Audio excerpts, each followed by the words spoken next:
I love Dark Souls. I love the story, the combat, the bosses, everything. That being said, I'd be lying if it wasn't missing something. Something I haven't been able to put my finger on until now. Namely, playing as a pissed off Looking Glass Knight, launching fools into spikes, decapitating finishes, and getting torn apart by the boss baby. Okay, so what is this exactly? Well, ladies and gentlemen, this is a game called Blasphemous, developed by the Game Kitchen and described by the developers as a dark and brutal 2D non-linear platformer. What I want to do in this video is basically give a spiel on Blasphemous because I think it looks very intriguing. I haven't been contacted by the devs or anything to do this, I just found the game by myself and I thought you guys might find it interesting as well. Currently the game is on a Kickstarter, don't get me wrong, I know a bunch of you just want to close the video now after hearing that, but give me a chance here, okay? As of the day I'm writing this script, the game has about 10 days to go on its Kickstarter campaign and has amassed around $133,000 worth of backers, shooting past its original goal of $50,000. There's a bunch of stretch goals that we'll look at shortly, but here's a bit about the game itself. If I could sum up what the game seems to be about from the Kickstarter page, it seems to be a dark fantasy hack and slash game with some obvious inspiration from Dark Souls and Bloodborne. I would have to say that the inspiration might be a little too literal in terms of some elements. I mean, come on, the main character is the Looking Glass Knight with the dunce cap, one of the bosses is a caged hollow thing from the Undead Settlement. This shit is straight out of Ashes of Ariandel, and this, I mean, come on guys, seriously?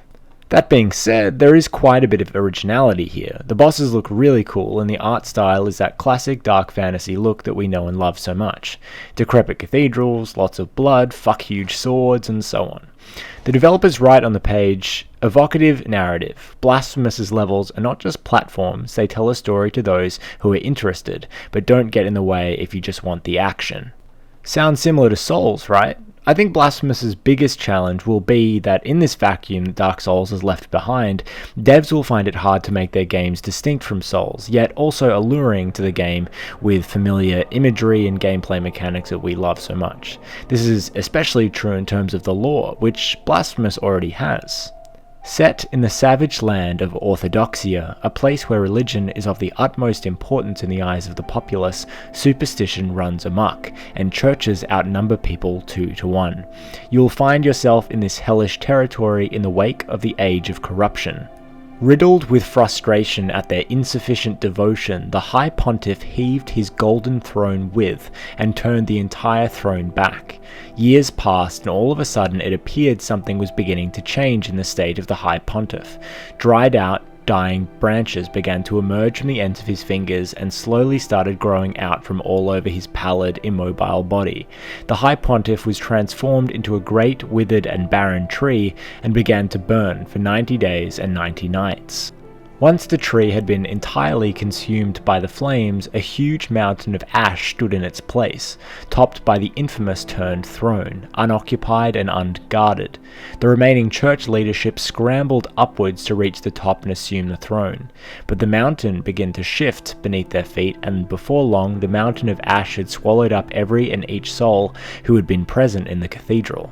From the ashes rose those poor unfortunate souls who had been swallowed up, transformed into horrible, deformed and bloodthirsty beasts, wildly aggressive and violent in nature, but with their faith intact.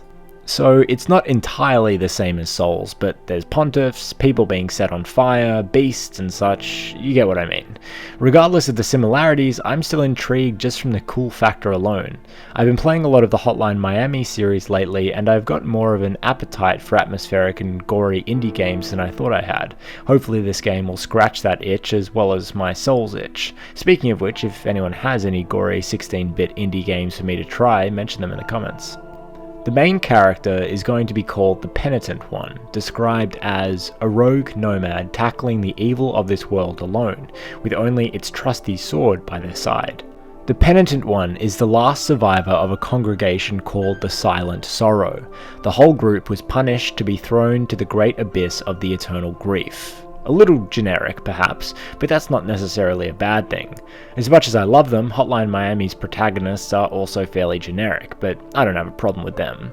Something I think is great is that the dev team is Spanish, and according to the Kickstarter info, they really want to use elements of Spanish cultural and religious folklore into the game, which I'm looking forward to seeing. Some of the most interesting elements come from the stretch goals, which we will look at now. At $60,000, they decided to add a bosses only mode, which is something that Souls fans have been clamoring for a long time, so that's really neat. It'll depend heavily on the quality of the bosses and combat and all that, but it's neat that it's just in there. At $70,000, they decided to add a New Game Plus mode, which is standard for Souls, but should hopefully make the game more worthwhile for subsequent playthroughs. The $80,000 goal was Nightmare mode, which is presumably some kind of difficulty spike in gameplay. $90,000 is a bit more gimmicky, but they'll add render modes, which I guess are those scanline things from older games. Kinda cool, but I don't know if that was necessarily worth another $10,000 worth of pledges. $100,000 is weekly challenges, Easter eggs and stuff, presumably to increase the longevity of play. The rest of the stretch goals are sort of unremarkable, apart from a select two.